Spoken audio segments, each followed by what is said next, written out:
Сайлаулар планлаштырылганча узарга тиеш. Сайлау участокларының һәр кайсында куркынычсызлык чараларының тулы комплексы башкарылган. Типичные недостатки. Значит, у нас не оборудованы стационарными арочными металлодетекторами для осуществления контролируемого доступа граждан.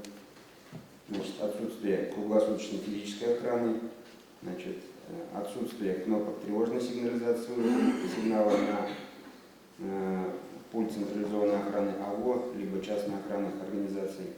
Отсутствие системы автоматической пожарной сигнализации. Значит, не на всех объектах имеется видеонаблюдение. Район билим беру учреждениеләре дә яңа уку елына нигездә әзер. Приемка готовности к новому учебному году проводилась в 68 образовательных учреждениях, в том числе 34 общеобразовательные школы, 9 из них с реализацией программы дошкольного образования, 19 средних общеобразовательных школ, 1 гимназия, 8 основных школ, 5 начальных школ, 9 филиалов общеобразовательных учреждений, 1 государственное бюджетное общеобразовательное учреждение, Новоглавская школа-интернат для детей с ограниченными возможностями здоровья, 29 детских садов, 4 центра дополнительного образования детей, 1 образовательная организация среднего профессионального образования Новоглавский аграрный техникум. Быел билим беру учреждениеләр ремонты өчен 19 миллион сумнан артык акча тотылган. Шуның 15 миллион сумы урта камышлык һәм яңа Иглай мәктәпләрен капиталь ремонтлауда файдаланылган.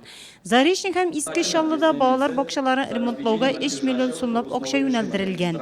Үз мәктәбеңә булыш акциясе кысаларында 1 миллион сумлык ярдәм күрсәтелгән. 32 берәмлек автобустан торган автопарк балаларны күчерүгә тулысынча әзер. Террорга, янгынга каршы туру чаралары да нигездә ниятләнгәнчә, әмма кадрлар проблемасы әлегә хәл ителеп бетмәгән. Район башлыгы Рафик Узеровның район активы белән уздырылган эшлекле дүшәмбедә 30 августта Нурлатта узачак республика һәм 16 сентябрьгә планлаштырылган шәһәр көннәренә хәзерлек мәсьәләләре дә каралды. Соңгысында реконструкциядән соң шәһәрне үзәк паркын ачу һәм масштаблы бәйрәм чараларыннан соң ипподром территориясендә Россиянең танылган лицей, Острова, Сладкий сон төркемнәренең чыгышлары көтелә. Шундай ук район активына Африка чумасын булдырмау буенча мәгълүмат та җиткерелде. Соңыннан районыбыз үсешенә зур өлеш керткән спорт җәмәгать тормыш активистларына рәхмәт хатлары һәм мактау кәгазьләре, истәлекле бүләкләр тапшырылды.